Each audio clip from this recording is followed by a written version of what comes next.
안녕하세요. 데이브입니다. 아일랜드2 최종화가 끝난 지 5일이 지났습니다. 아이즈나가 결성이 되고 이제 데뷔를 목전에 두고 있는데, 저는 그동안 최종화 재방송을 계속 봤어요. 토요일, 일요일, 월요일.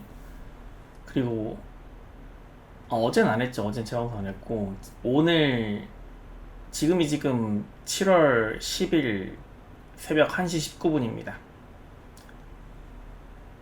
마지막으로 화요일날, 그러니까 뭐 몇 분 전인데, 화요일날 9시 40분부터 하던 아일랜드2 11화 재방송이 제가 공식적으로 아일랜드2 재방송을 보는 거의 마지막 방송이었던 것 같아요. 재방송을 제가 좀 많이 보는 편인데, 내일부터는 또 재방송 잡힌 게 좀 없더라고요. 뭐 1화, 2화 이런 거 3, 4화 이렇게 방송을 하다 보니까 제가 그렇게까지는 볼 의향은 없어요. 그렇게까지 볼 의향은 없고, 최종화에 대한 재방송은 계속 봤는데, 무엇보다도 이제 후코 이야기를 좀 하고 싶어요. 지금은 제가 MBTI를 계속 ESTJ라고 말씀을 드렸는데, 그건 어디까지나 제가 사회에서 업무를 볼 때의 MBTI입니다. 그리고 그 외적인 경우는 ISFJ일 때가 있어요. ISFJ일 때가 있어요. 아일랜드2가 한창 진행 중이고 데뷔조가 결성이 되기 전에는 저도 경쟁 상태에 있는 사람이잖아요. 계속 마이를 응원하게 되고 마이가 뽑혀야 된다고 생각을 했기 때문에. 근데 이제 실질적으로 아이즈나가 결성이 되고 아일랜드2가 종료가 되고 나서 이제 토요일부터, 지난주 토요일이죠. 토요일부터 이제 여느 때와 다름없이 재방송을 계속 보게 됐어요. 최종화에 대한 재방송을 보고 있는데, 재방송을 보다 보면 본방송에서는 보이지 않았던 장면들을 많이 보게 됩니다. 저는 영화도 되게 여러 번 보거든요. 제가 좋아하는 영화는 이를테면 슬램덩크 같은 경우는 5번 봤고, 제가 좋다고 생각하는 영화나 좋다고 생각하는 책은 정말 많이 보고 많이 읽어요. 책은 한 10번 정도 읽고, 같은 책을. 영화도 한 대여섯 번 정도 봅니다. 근데 책도 읽을 때마다 다르고 영화도 볼 때마다 달라요. 그 아일랜드2도 보통 제가 7, 8번씩 보는데, 한 회를.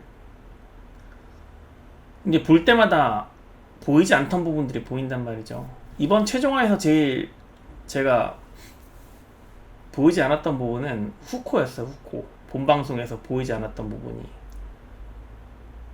뭐, 최종화야말로 제가 극강의 긴장 상태에서 최종화를 시청했기 때문에 아무래도 경쟁 모드가 엄청 커졌겠죠. 근데 이제 그 주말에 재방송을 보다 보니까 후코가 우는 모습이 보이더라고요. 많이 짠했습니다. 많이 짠했어요. 우리는 사람들의 우는 모습에 많이 동요가 되는 것 같아요. 시청자들은 거기에 대해서 감명을 많이 받고. 이를테면 알리넥스트 때는 제가 이거는 리뷰 때도 말씀드렸지만, 방지민이 탈락하고 울었을 때 정말 슬펐다고. 그리고 이 아일랜드2에서 유이가 탈락할 때 유이 우는 것 보고도 슬펐다고도 제가 이야기를 했죠. 근데 그때는 본방에서 그게 보였어요. 근데 지금은 아일랜드2 최종할 때는 마이가 선택이 되고 정세비까지 선택이 돼서 제가 모든 데뷔 멤버가 제가 원하는 사람으로 되다 보니까 그때 너무 기쁜 나머지 본방에서 후코의 눈물이 보이지 않았는데 제 방송에서 보이다 보니까 마음이 좀 아프더라고. 어떤 분들은 이제 제가 후코를 왜 이렇게 비하하느냐, 왜 이렇게 싫어하느냐 라고 말을 하는 걸 봤어요. 댓글을 많이 봤는데 제가 후코를 싫어하지 않습니다. 싫어하지 않아요. 그렇게 표현되어졌다면 오해가 있었다고 생각하고 정확하게는 뭐 계속 반복되는 논리긴 한데 후코가 이 아이즈나의 일원이 되면 저는 이 데뷔조가 한 단계 다운그레이드 된다고 생각했기 때문에 그게 싫었던 겁니다. 정확하게는 후코가 싫었던 게 아니고. 근데 이제 더 이상한 건 여러분도 한번 생각해 보세요. 제가 김규리에 대해서도 동일하게 표현을 했는데 김규리에 대해서는 아무도 이야기를 안 하더라고. 물론 정말로 김규리가 데뷔조에 선택이 돼도 저는 응원 안 했을 거예요. 왜냐면 제가 원하던 멤버가 아니니까. 근데 물론 제가 그 마지막 회 리뷰회 때는 김규리에 대해서는 언급을 안 했었던 것 같은데 후코가 이제 우는 모습이 나와서 여러분들도 많이 거기에 대해서 잔상이 많이 나왔던 것 같아요. 근데 저는 어떤 이야기를 하고 싶냐면 일단 후코를 제가 싫어하지 않는다는 점을 알아주고 싶었고 그리고 두 번째는 남유주하고 김규리는 울지 않았잖아요. 정확하게는 남유주는 벌써 세 번째 탈락입니다. 세 번째 탈락이. 네, 남유주가 만약에 울고 후코가 울지 않았다면 여러분은 누가 기억에 남았을까요? 남유주가 기억에 남았을까요? 그거 한번은 고민을 해봐야 될 것 같아요. 우리는 경쟁 사회에 살고 있습니다. 경쟁이란 그런 거예요. 누군가는 성취하고 누군가는 탈락하는 것. 여러분도 마찬가지고 저도 매일매일을 경쟁 속에 살고 있습니다. 전쟁 속에 살고 있어요. 여기서야 뭐 일개 유튜버로 보이겠지만 저도 매일매일 전쟁과 경쟁 속에서 치열하게 살아가고 있습니다. 후코가 뭐 다른 기획사에서 데뷔할 확률이 없을까요? 라고 말씀하시는 분이 계시더라고요. 뭐 가능성은 있다고 봅니다. 가능성은 있다고 봐요. 그런데 이제 두 가지를 이야기하고 싶은데 후코는 그렇게 되면은 그 로켓펀치에 타카하시 주리밖에 안 되는 거예요. 제가 봤을 때. 그리고 후코를 데리고 가는 기획사에도 저는 별로 추천하고 싶지 않고 후코에게도 추천하고 싶지 않아요. 그런 방식은. 왜냐면 저는 후코가 되게 자존심이 강하다고 생각을 합니다. 자존심도 강하고 자존감도 강하다고 생각합니다. 그런 후코에게 여자 아이돌 오디션에서는 합격할 확률이 없기 때문에 다른 기획사에서 후코를 데뷔시켜서 데뷔 가수가 되게 한다는 거는 내가 봤을 때는 우회적인 방법 같아요. 후코가 바라던 방식이 아닐 것 같아요. 제 생각에는. 그리고 그렇게 하는 건 후코에게 좀 잔인한 일입니다. 제가 봤을 때 잔인한 일이에요. 후코는 그런 방식으로 데뷔하고 싶어 하진 않을 것 같아요. 제 생각에는. 그리고 추천하지도 않습니다. 후코에게도 추천하지도 않고 그 기획사에게도 추천하지 않습니다. 그리고 뭐 어떤 분이 이제 일본에서 열리는 프로듀스 101 같은데 출연을 하면 후코가 데뷔할 수 있다고 말을 하시는데 뭐 제가 그 생각은 못하고 있었어요. 그 가능성은 있다고 봅니다. 그렇게 데뷔할 가능성은 있다고 봐요. 다만 동일한 논리인데 그렇게 데뷔하는 것이 과연 무슨 의미가 있을까? 무슨 의미가 있을까요? 후코한테도 못할 짓이라고 저는 봅니다. 못할 짓이라고 저는 봐. 모르죠. 저는 제가 일본인이 아니기 때문에 후코가 일본인으로서 일본에 가서 일본에서 열리는 여자 아이돌 오디션 데뷔 멤버로 되는 것이 후코에게는 의미가 있을 수도 있겠지만 후코가 굳이 한국에 남아서 걸스플래닛 이후에 3년 동안이나 연습생활 한국 사람처럼 한국어를 배우면서까지도 이렇게 버티면서 한국에서 열리는 여자 아이돌 오디션에 도전했었는데 일본에서 열리는 여자 아이돌 오디션에 출전해서 데뷔하는 게 어떤 의미로 후코에게 다가갈지는 잘 모르겠습니다. 솔직히 그건 후코가 결정할 일이니까 그건 한번 지켜봐야 될 것 같아요. 후코가 그걸 좋아한다면 당연히 존중할 일이고 후코가 그걸 의미 없다고 생각하고 자존심 상해한다면 후코한테는 그냥 아무 의미 없는 일이 될 것 같아요. 제 생각에는 아무 의미 없는 될 것 같아요. 네, 오늘은 이제 후코 얘기랑 이제 베이비몬스터 얘기를 하려고 했습니다. 그리고 댓글에 대한 내용, 그 최종할 때 댓글이 좀 달리는 거 보고 거기에 대해서는 일단은 언급을 해드려야 될 것 같아가지고 이 영상을 켰습니다.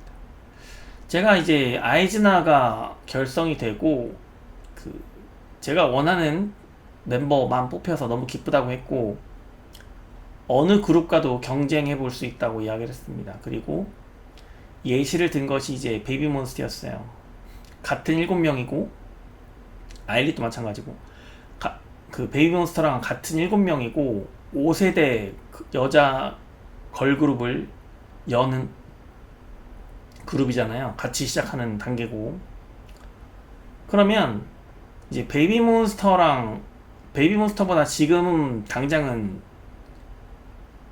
이 아이즈나가 열위하다고 보는데 경쟁에서 열위하다고 보는데 어떻게 하면 베이비몬스터랑 경쟁해 볼 수 있을 것이냐를 조금 고민을 해봤어요. 고민을 해봤는데 우선 저는 베이비몬스터 되게 좋아합니다.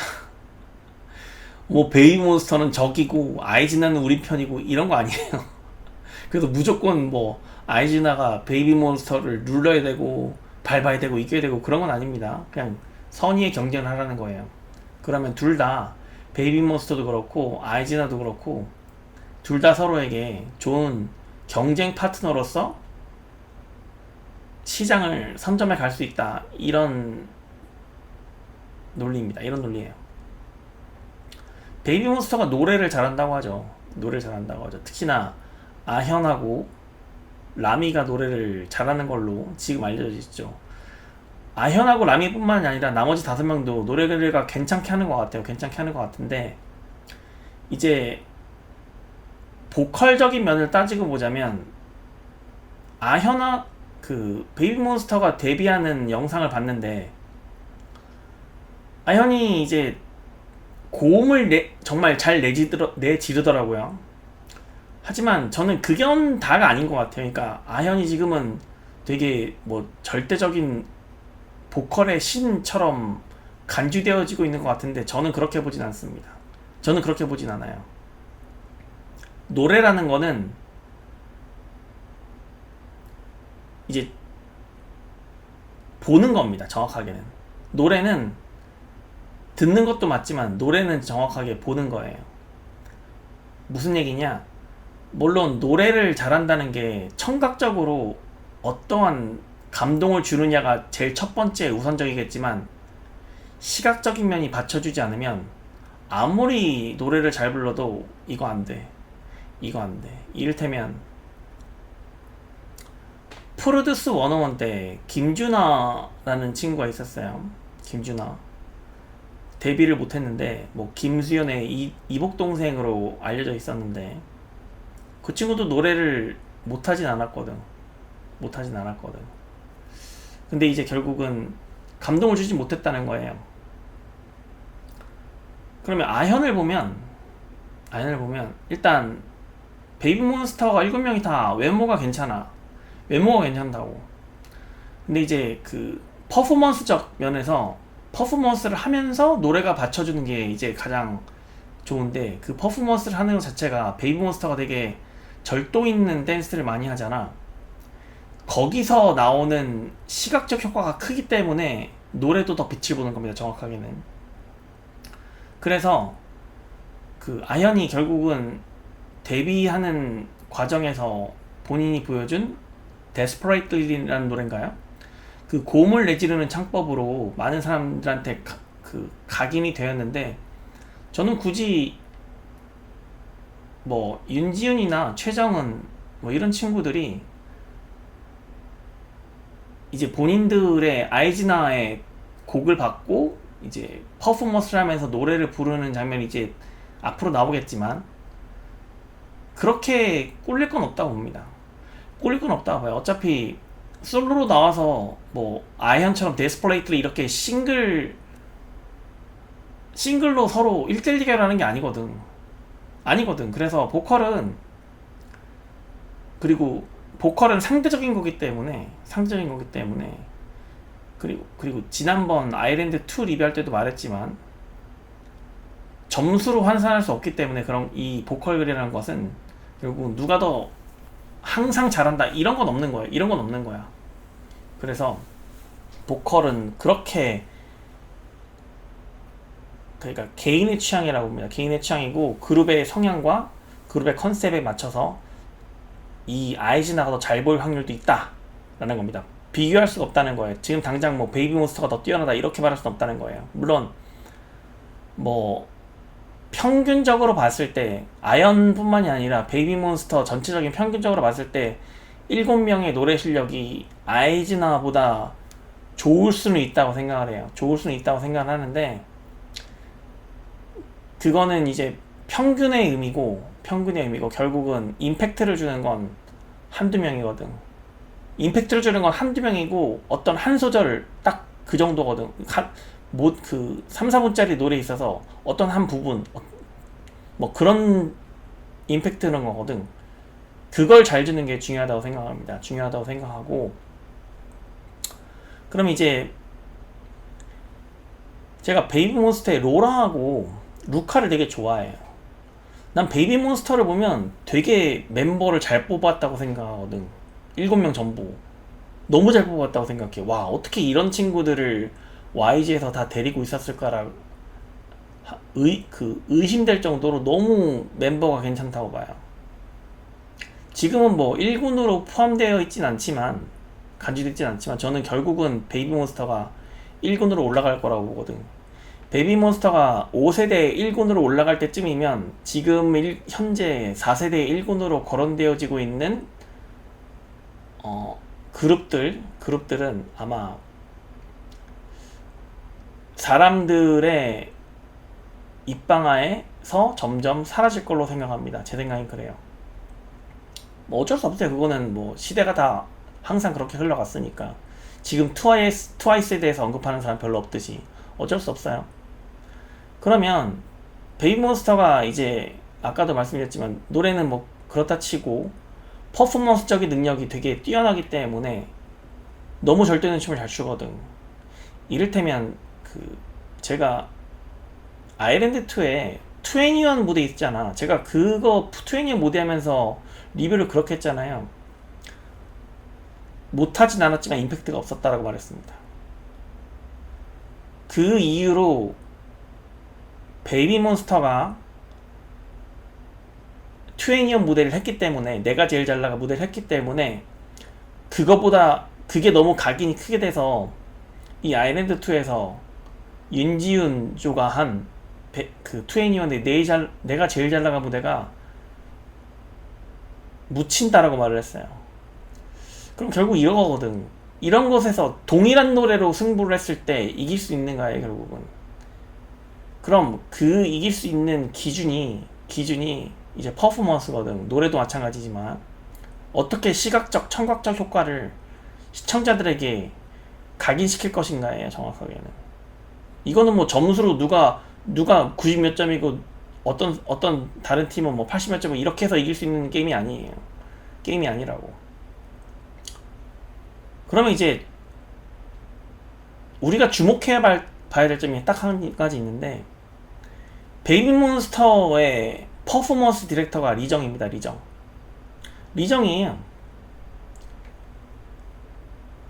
아일랜드2의 퍼포먼스 디렉터도 리정이었어요. 결국은 리정은 느끼고 있을 겁니다.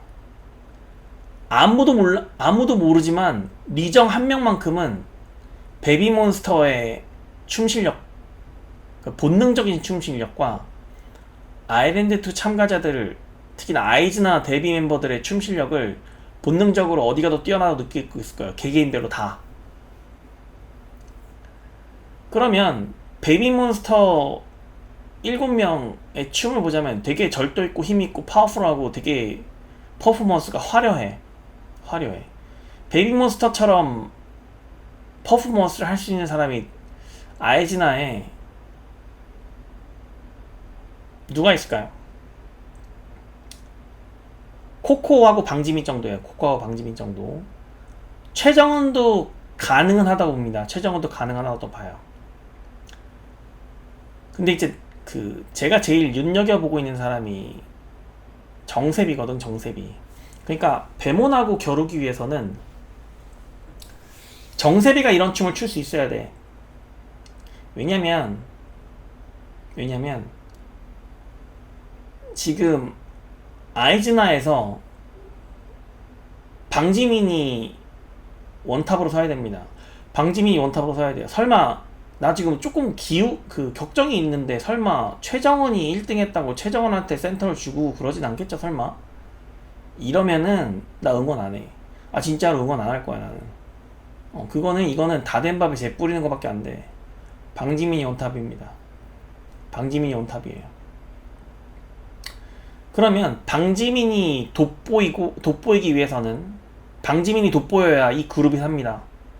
정확하게 알아들어야 돼. 방지민이 원탑으로서 돋보여야지 이 아이즈나가 살아요.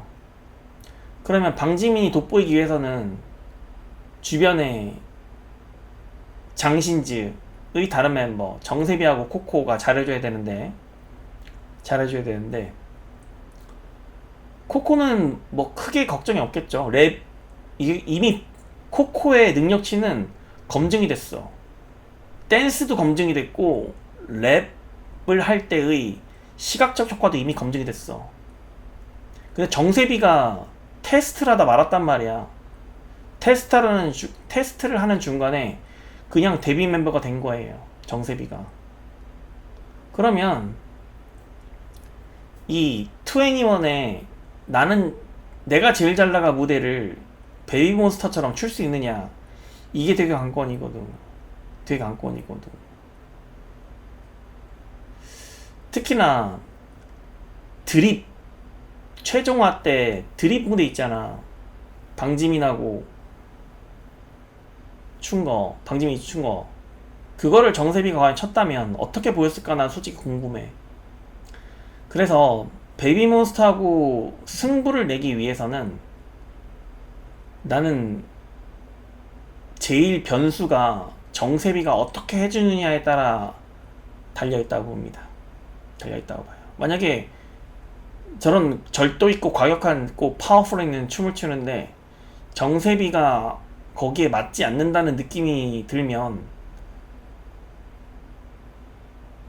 어떻게 해야 되지?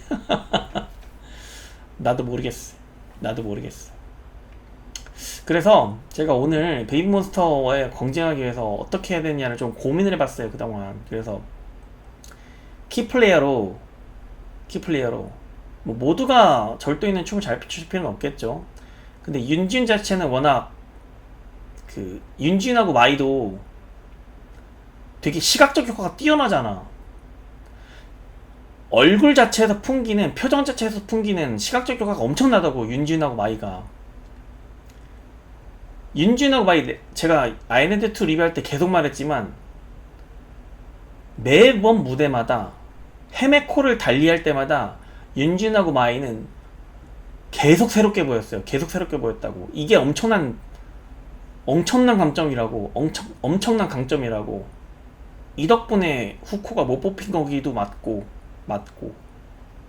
그러면 마지막 무대 때 드립에서 윤지윤 춤춘 거 보고 윤지윤은 춤의 대가는 아니지만 잘 춰 보인다. 그러니까 시각적 효과가 엄청나다는 거예요.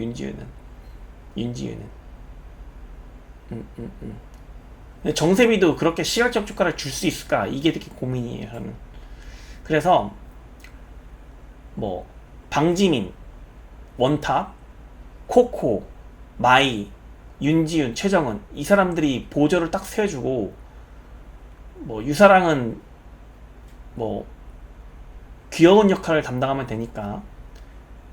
유사랑도 뭐 블랙핑크 무대를 했었잖아요. 뭐 크게 문제는 없다고 보고, 이제 정세비가 가장 변수라고 봅니다. 변수라고 봐요.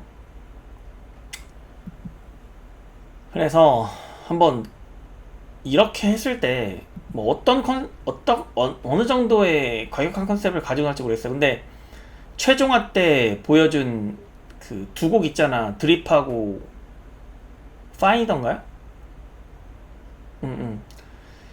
파인이 아닌데 제목이 갑자기 기억이 안 나네. 그 두 곡을 이 아이즈나 그룹이 가지고 가는 컨셉의 일부라고 소개를 하는 것 같던데, 그러면 드립 같은 경우는 결국은 드립만 봐도 정확하게 베이비몬스터하고 겹치는 장르라고 보거든. 퍼포먼스 똑같아. 근데 둘 다 리정이 퍼포먼스 디렉터이고 했고, 그래서 되게 흥미롭게 지켜볼 필요가 있습니다. 지금 보니까 아이즈나한테 아직 데뷔하기도 전인데 광고도 많이 들어온다고 하는 것 같고, 그리고 이번에 7월 27일, 7월 28일인가요? LA에서 열리는 케이콘 무대에서도 아이즈나가 선다고 합니다. 그 무대를 좀 지켜보면 좋을 것 같아요. 어떻게 보이는지, 어떻게 해서 나오는지. 저는 바라는 점이 있다면, 케이콘에서 바라는 점이 있다면, 파이널 러브송 안 불렀으면 좋겠어. 하지 마세요. 나는 파이널 러브송 안 불렀으면 좋겠어. 그건 그냥 아일랜드 2에다 끝내고 가지고 나오지 마세요. 어차피 정세비 못 살아. 정세비를 이제 죽이면 안 된다고. 무조건 첫 무대부터 강하게 나가야 돼. 드림 무대 하세요. 차라리 드림 무대를 하고 드림 무대만 하세요. I will always love you도 하지마. 그런 러블리한 컨셉을 각인시키지 말라고. 첫 무대 그냥 드립만 하세요. 드립하고 차라리 그 라타타나 나는 제일 잘 나가, 내가 제일 잘 나가 이 무대를 커버한다는 식으로 그냥 케이크 무대에서 해버리세요. 나는 그게 맞다고 생각해. I will always love you랑 파이널 러브송 하지 마세요. 하지 말라고. 한번 곰곰이 생각해보기 바래. 내가 봤을 때 역효과야. 쓰잘데기 없는 컨셉에 영향을 주, 부정적인 가고자 하는 컨셉에 컨셉을 희석시키는 행위를 하지 말라고. 내 말은 그런 거예요. 자, 잠깐만 댓글을 잠깐 볼게요. 잠깐만요. 댓글을 보자면 후코 얘기는 아까 말씀드렸고,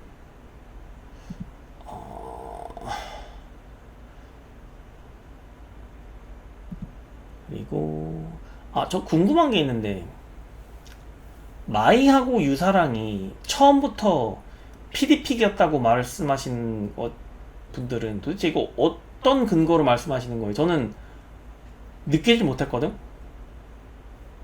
마이하고 유사랑이 애초에 PD픽이었다는 말을 어떤 근거로 하시는 거예요? 저는 느낀 적이 없다. 이것 좀 누가 좀 댓글 좀 달아주면 좋겠습니다.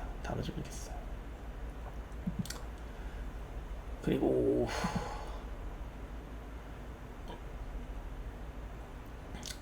저도 직설적으로 이야기할게요. 님도 유튜브 접으세요. 이렇게 하다간 성공 못해요. 네, 잘 맞습니다. 뭐 충고 감사합니다. 근데 다만 지금 이 댓글 쓰신 분이 잘못 생각하신 게 있어요. 저는 이 유튜브 채널이 없어도 상관없어요. 왜냐면 전업이 아니기 때문이에요. 되게 비효율적이잖아. 가성비도 떨어지고. 누가 미쳤다고 새벽에 50분이나 영상을 찍고 밤새도록 편집하고 지금 수익도 안 나는데 하고 있습니까? 말이 안 되잖아요. 이거 비효율적이고 가성비가 너무 떨어진다고. 근데 제가 하는 이유는 뭐예요? 전 이미 직장도 있고 촬영하는 부업도 있고 금융 투자도 다 알아서 하고 있어요. 그리고 여기서 언급은 아직 안 했지만 그 외에 자금 흐름을 창출할 수 있는 수익원을 계속 추가하고 있습니다. 유튜브? 뭐 다른 채널도 분명 만들 겁니다. 이 채널만 있는 게 아니에요, 여러분. 너무 저를 제가 이렇게 제가 ESTJ라고 말했잖아요. 얼마나 고민하고 경우의 수를 많이 따져봤을까? 이 유튜브 망해도 상관없어요. 아주 잘못 판단하신 거야, 저에 대해서. 그리고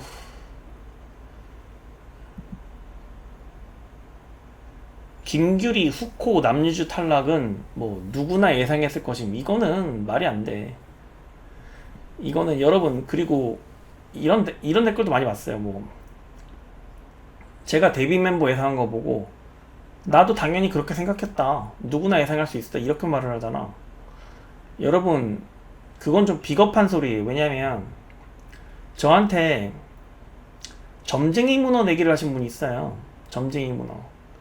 그때 그분이 뭐라고 했냐면 자신은 후코가 되는 것에 확신하고 제가 마이가 되는 것에 확실하니까 만약에 마이가 데뷔를 한다면 저를 점쟁이 문어로 인정해 주겠습니다 라고 하신 분이 있어요.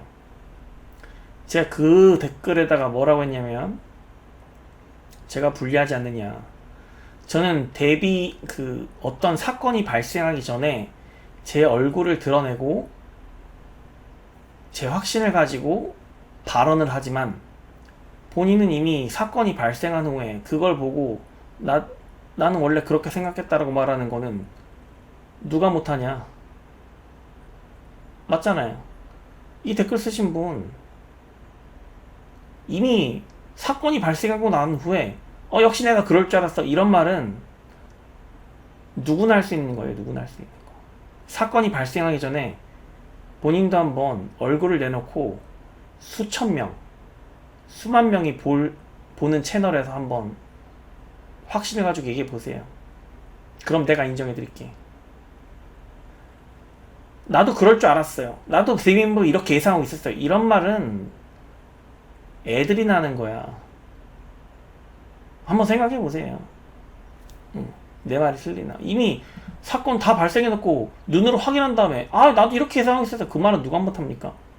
누가 못해요. 사건 발생하기 전에 했어야지. 이건 무의미한 말이에요. 이런 무의미한 말을 할 필요 없다고 보고. 그리고 후코는 더블랙 이미지 안 올렸고 마이의 비주얼은 그 자체로 사기였으니 이분 의견에는 동의함. 다만 참가자에게 상처가 될 말을 아무렇지도 않게 내뱉는 거 잘못된 것 같음. 요런 댓글을 적으신 분이 몇 분 계시더라고요. 왜 상처가 되는 말을 하느냐, 후코나 김규리에 대해서 왜 상처가 되는 말을 하느냐. 우선은 두 가지를 이야기 드릴게요. 저의 경우를 먼저 얘기 드릴게요. 제가 유튜브를 얼굴을 내놓고 하잖아. 이 얼굴을 내놓고 유튜브를 하려고 하기까지 얼마나 걸렸을까요? 제가 고민을 얼마나 했을까요? 1년 넘게 했어요.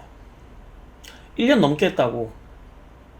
유튜브를 하는 게 맞는 것인가 부터 시작해서, 만약에 한다면 얼굴을 내놓고 할 것인가 얼굴을 가리고 할 것인가 부터 시작해서, 이 유튜브를 내가 아는 지인이 본다면 어떻게 할 것인가, 악플러가 악플을 단다면 어떻게 할 것인가에 대한 모든 경우의 수를 다 따져봤다고. 1년 동안. 그러고 나서 하는 거예요.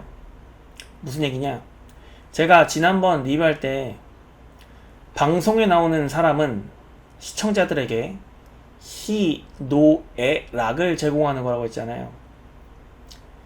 본인들이 이제 본연의 모습도 그 이제 무대에서는 배우, 저도 마찬가지지만 저도 시청자였기 때문에 배우라고 표현을 하겠습니다.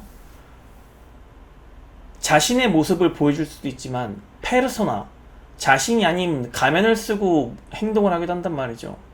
그러면 이 무대에서는 배우가, 저를 포함해서 시청자들한테 배우가 액션을 하면 시청자들이 리액션을 줘요. 이 리액션이 어떤 리액션이올지 그 누구도 장담할 수 없어요.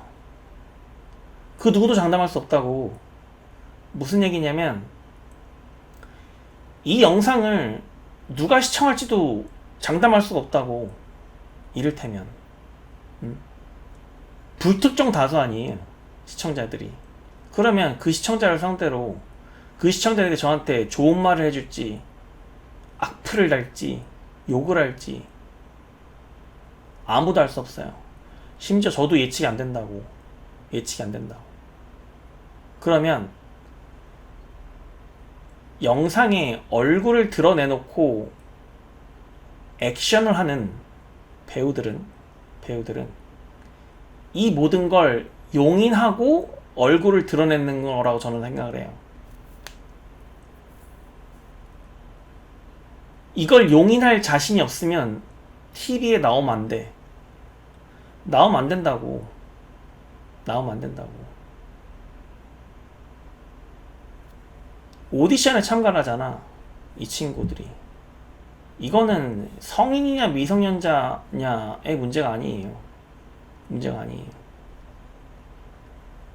만약에 오디션 참가해가지고 연예인을 하고자 하는 사람이 고작 이 리뷰어 한 명의 발언 때문에 상처를 받는다, 그럼 TV 나오면 안 돼. TV 나오면 안 된다고. 그러면 제가 그런 참가자가 있으면 다시 얘기해 주는데, 여자 아이돌 오디션 다시는 기웃거리지 마세요. 아예 참가하지 말라고. 아예 TV에 나올 생각을 하지 말라고. 유니버스티켓에 그런 친구가 있었어. 갑자기 떠오르는데, 정지원인가? 뭐 발레를 했던 친구야. 발레인가 무용을 했던 친구야. 유니버스티켓 하는데 카메라를 가려버리더라고. 제가 뭐 카메라 울렁증이 있다나, 그거랑 똑같아. 뭐하러 나왔냐고. 제가 촬영하잖아. 나 그런 거 되게 싫어하거든. 카메라 건드리는 건 정말 싫어한다고. 어디서 카메라 건드려. 그러니까 본인이 책임지지 못할 행동을 하는 거야. 아니 근데 여러분들은 그렇게 얘기할 수 있죠. 이 친구들은 미성년자잖아, 이렇게 얘기할 수 있겠죠. 자, 이 친구들은 행위 능력이나 의사 능력, 책임 능력이 없어요. 미성년자니까. 근데 이 친구들한테는 법정 대리인이 있습니다. 부모들이 있어요. 이거 부모들이 책임지는 거야. 여기 나가서 나올 모든 행위들에 대해. 여기에 참가할 때 분명히 거기에 대해서 다 동의하고 했을 겁니다. 서명했을 거예요. 이거 안 했으면 말이 안 돼. 말이 안 된다고. 그 사진 촬영하는 사람이나 영상 촬영하는 사람들이 미성년자를 찍을 때 되게 조심해요. 이게 문제가 될 확률이 많거든. 그 웬만하면 회피한다고. 그래서 저도 특히나 뭐 춤추는 커버 댄스 같은 거는 뭐 부담 없이 촬영을 해도, 만약에 어떤 미성년자가 사진 찍어주세요 하면 이거 되게 망설여진다고. 왜냐면 무슨 일이 발생할지 모르거든. 미성년자잖아. 그러면 그 부모, 법정 대리인이 부모랑 확실하게 이야기를 하고 뭐 계약서를 쓰든지 확달 받든지 하고 나서 촬영하는 거예요. 그렇지 않으면 안 돼. 근데 만약에 아일랜드2에 참여하는데 법정 대리인이 부모는 아무 연관이 없고 미성년자가 알아서 참가해서 뭐 악플 달았으니까 상처받지 않느냐, 이런 말 하는 것 자체가 여러분들이 이걸 모르고 하는 소리라고. 말이 안 되는 거라고. 말이 안 되는 거라고. 그러니까 여러분들은 자꾸 일반인 레벨에서 자꾸 얘기하는 거야. 일반인 사인 간의 관계에서. 내가 만약에 사회에 나와가지고 그냥 옆에 있는 뭐 지하철 타는데 옆에 있는 미성년자한테 막 뭐라고 하면은 그건 내 잘못이지. 그건 내 잘못이지. 근데 여러분은 이것도 지금 그런 식으로 생각하는 것 같아. 아니야. 아니야. TV에 출연하는 배우라고. 그런 거 다 용인해야 된다고. 용인해야 된다고. 이 일개 유튜버가 말하는 거를 견디지 못할 거면은 연예인 하면 안 되지. 그렇지 않겠어요? 내가 욕을 한 것도 아니잖아. 욕을 한 것도 아니고 인신공격을 한 것도 아니야. 그냥 어울리지 않는다. 데뷔하지 못할 것 같다. 왜냐면 나는 탈락 멤버를 거의 99% 맞추거든. 근데 만약에 내가 그런 상황에서 그 친구들한테 계속 다른 오디션에 출연하십시오 이렇게 하는 게 그게 맞을까요? 그게 맞을까요? 그리고 이 친구들은 미성년자 이 친구들은 더 정확하게 해줄게. 더 중요한 사실은 지금 이 15살부터 20살 20대 초반까지 이 되게 중요한 시기라고. 모든 가치관과 사회의 구성원이 되기 위한 준비 과정을 거치는 기간인데 모든 학문의 기초를 배우고 사회에서의 인간관계, 사회 구조, 국가의 구조, 사회가 어떤 것인지 어떤 학문들을 배워야 되는지 인성을 배우고 그런 시기인데 정말 중요한 시기인데 이 중요한 시기에 여자 아이돌 오디션이 이 미성년자들한테 전부가 되어서는 안 돼요. 절대 안 된다고. 큰일 날 소리 하고 있어. 정말로. 오히려 학교에서 학우들과 사회를 이루면서 그 친구들과의 관계를 쌓고 선생님들과의 관계를 쌓고 사회의 모든 기초 과정에 대해서 배우고 학습해 나가는 과정이 중요합니다. 이 시기에 이런 부분들을 놓치면 나중에 사회에서 쓸모없는 사람이 돼. 정말이야. 다시는 돌이킬 수 없어. 절대 돌이킬 수 없다고. 이거를 선택을 잘해야 돼요. 이거 정말이야. 다시는 돌이킬 수 없어. 뭐 나중에 뭐 20대 중후반 돼서 그때 뭐 시작하면 되지. 이미 모든 사람은 각각의 특정 나이에 해야 되는 암묵적인 배워야 되고 경험해야 되는 것들이 있어요. 법으로 정해진 건 아닌데 의뢰 그 나이 때 경험해야 되는 것들이 있어. 근데 그 나이 때 의뢰 경험해야 되는 것들, 배워야 되는 것들을 하지 못하면 사회 부적응자가 되는 겁니다. 명심하세요. 그리고 하나 더.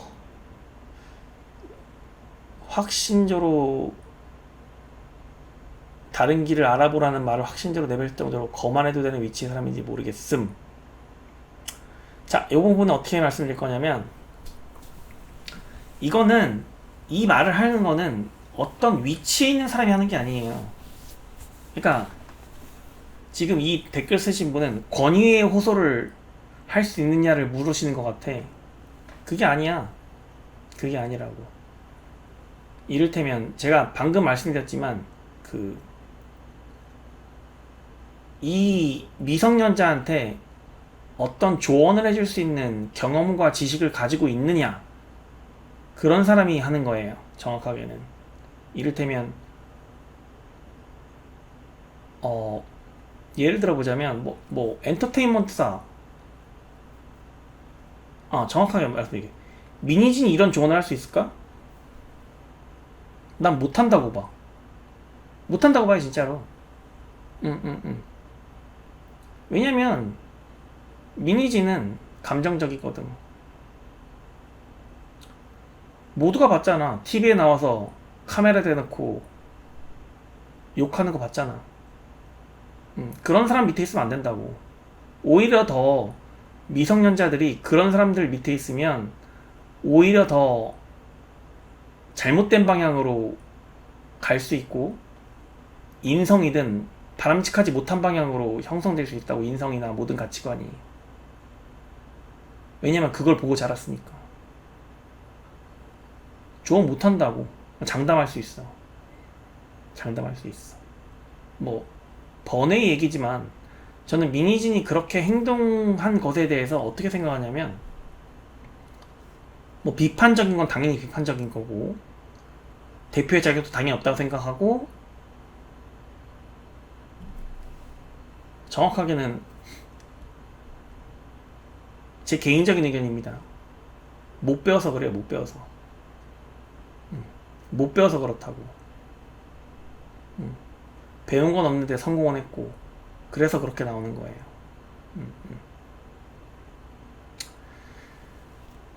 그래서 제가 삼성전자에 최종 합격했었다고 말했잖아요.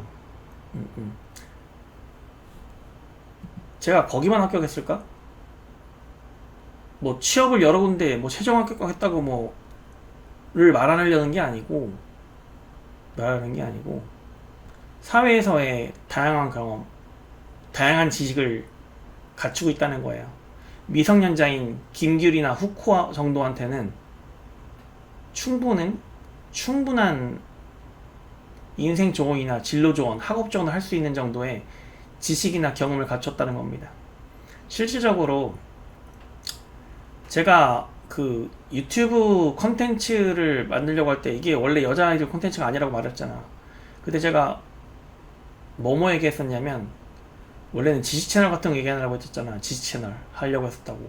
그리고 유학, 뭐 학업, 진로 이런 것도, IT 공학 이런 것도 다 컨텐츠의 일부였어요. 학업 진로가 있다고. 실제로 실생활에서 제가 학업이나 진로, 인생 진로에 대해서 상담해 주는 경우가 있어요. 제가 예시를 들어드리자면, 실례를 들어드리자면, 그 카이스트 졸업생하고 연세대학교 졸업생들 제가 진로 상담해 준 적이 있습니다. 학업 상담하고 졸업생들.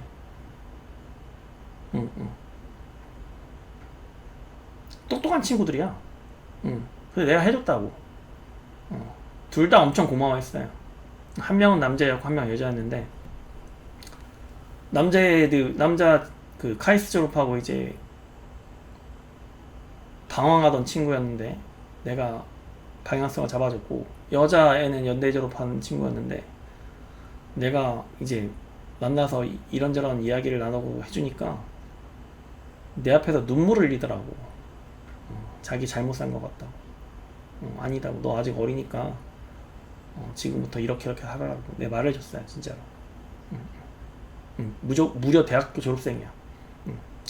그러면 여기 있는 참가자들 있잖아. 24명의 참가자들. 이 친구들한테 내가 그 정도 조언, 그 정도 충고할 정도의 사회적 경험이나 지식은 충분하다는 겁니다. 이건 어떤 자리에 있는 사람이 할 수 있는 게 아니에요. 그런 경험과 지식을 갖출 수 있는 사람이 하는 겁니다. 네.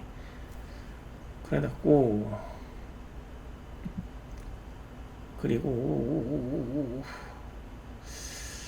정은이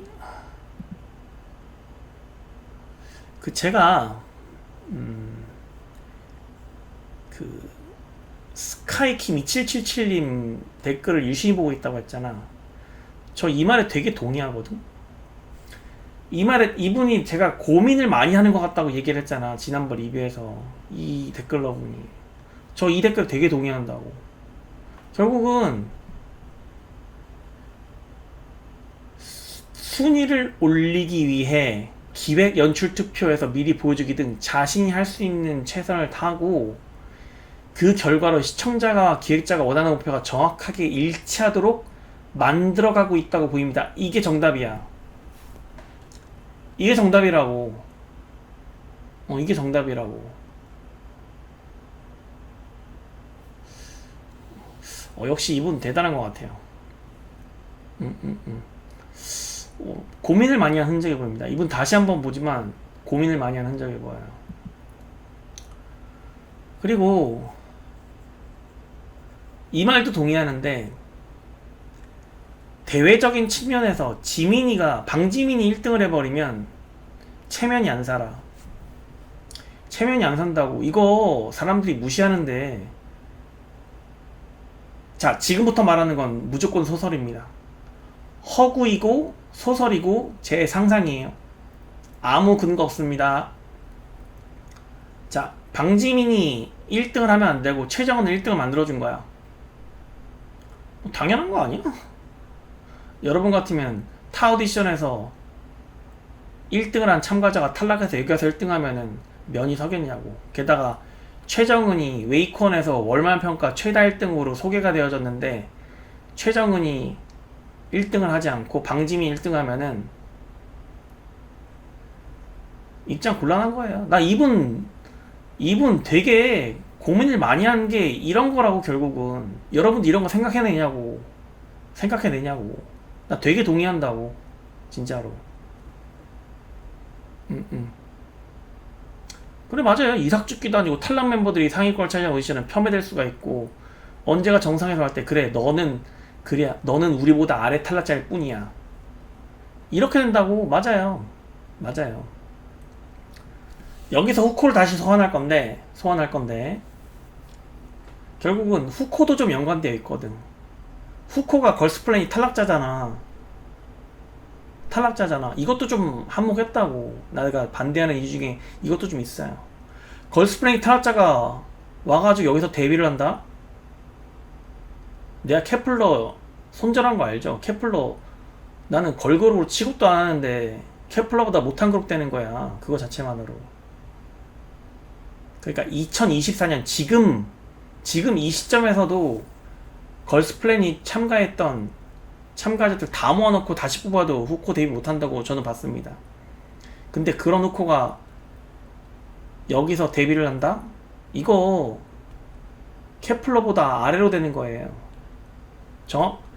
더 재밌는 거 얘기해 줄까요? 저는 걸스플래닛 할 때 김다현 있잖아. 김다현 프로듀스 48에서 탈락한 김다현, K그룹 1등으로 소개되는 거 보고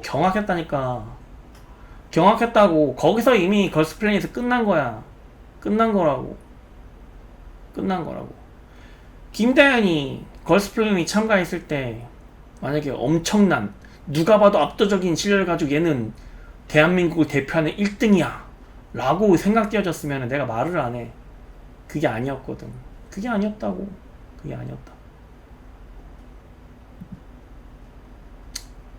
네, 최정은이 애매하다인데 1등한 거 어떻게 설명하실 건가요? 제가 방금 대답했죠?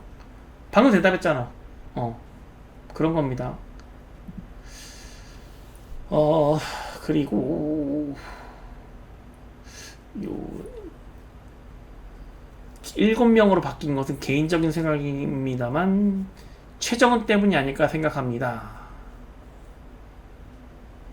네, 요 부분은 한번 생각을 해봐야 될 것 같아요. 일단 요 소개를 해드리려고 이번 거는 보여드린 겁니다. 그리고 제가 우연히 DC 인사이드를 봤는데, 저 우연히 봤어요, 진짜로. DC 인사이드 안 하거든. 근데 DC 인사이드에서 제 이름이 거론되고 있더라고요. 아이고, 이 한심한 놈들아. 이것도 캡처할 거죠? 뭐 괜찮습니다.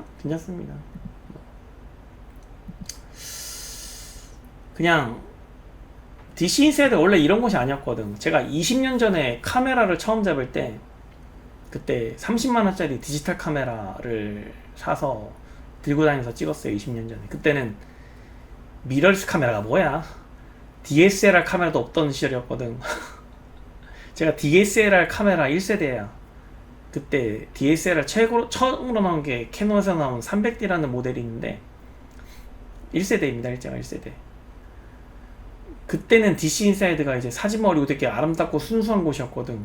근데 어느샌가 변질되어가지고 이상하게 변했더라고. DC 인사이드 분들 지금 보고 계시죠? 그 DC 인사이드의 DC가 뭐게요? 그거 데이비드 창이야. 데이비드 창 인사이드라고. 여러분은 내 안에 있습니다. 여러분 안엔 내가 있고. 네. 그렇습니다. 그리고 처음에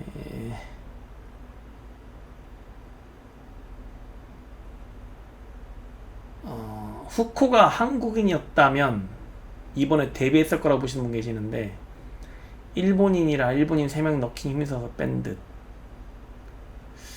이번은 정말 잘못 생각하고 계시는 게 있는데, 후코가 한국인이었으면 거론조차 안 됐어. 후코가 한국인이었으면 데뷔는 무슨 데뷔야. 거론조차 안 됐다고. 여기 참가도 못했을 거야. 이 사람아. 일본인이니까 그나마 언급해주는 거지. 언급해주는 거지. 일본인 3명 넣기 힘들어서 뺀 건 맞는데, 한국인이었으면 데뷔했다는 이건 말이 안 돼요. 말이 안 된다고. 말이 안 된다고. 그리고 제가 잠깐만. 아저씨나 알리스나 응원하지. 난 유진스 말고 이제 이진 할 건데. 그래요. 네, 그럼. 아주 착한 학생이군요. 아주 착한 학생이에요. 이제 유진스는 해체해야 됩니다. 유진스는 해체해야 됩니다. 이거 캡처해 가세요, DC 분들. DC 인사이드 분들 캡처해서 가세요. 캡처해서 가세요. 아, 까먹었네. 뭐 말하려고 했나 까먹었네. 어쨌든 아이즈나 응원을 하고 이제 뭐 하나 까먹었는데 말하려다 까먹었잖아. 뭐 기억나면은 다시 돌아오든지 하겠습니다. 제가 이 영상을 끝으로 영상을 올리지 않을 수도 있어요. 올리지 않을 수도 있고, 어쨌든 후코 친구는 이제 울지 말고 본인도 이제 현실로 돌아왔으니까 아저씨가 바라는 점은 타케우치 미유가 되지도 말고 타카시 주리가 되지도 말아라. 본인의 새로운 길을 찾기를 바랍니다. 그리고 제가 아일랜드2 11화 통틀어서 제일 슬펐던 장면이 뭔지 알아요? 뭐 유이 울 때도 슬펐고 후코 울 때도 슬펐는데, 그걸 압도하는 슬픈 장면이 하나 있었어. 아일랜드2 시스템이 종료됩니다. 가슴이 너무 아프더라고. 아일랜드2 시스템이 종료됩니다 하면서 불이 꺼지는 거 보니까 너무 마음이 아팠습니다. 그냥 내가 올인하던 무언가가 없어진 느낌이야. 내가 되게 소중히 아끼던 뭔가가 사라진 느낌이. 그래도 아이즈는 어쨌든 응원하고 계속 지켜보겠습니다. 다른 오디션 있으면 좀 알려주시고 구독 좀 부탁드리겠습니다. 내가 항상 말하지만 여기까지 본 사람 구독하라고. 알겠지? 네, 이상 데뷔였습니다. 여러분 건강하시고 케이콘 LA에서 뵙겠습니다. 안녕히 계세요.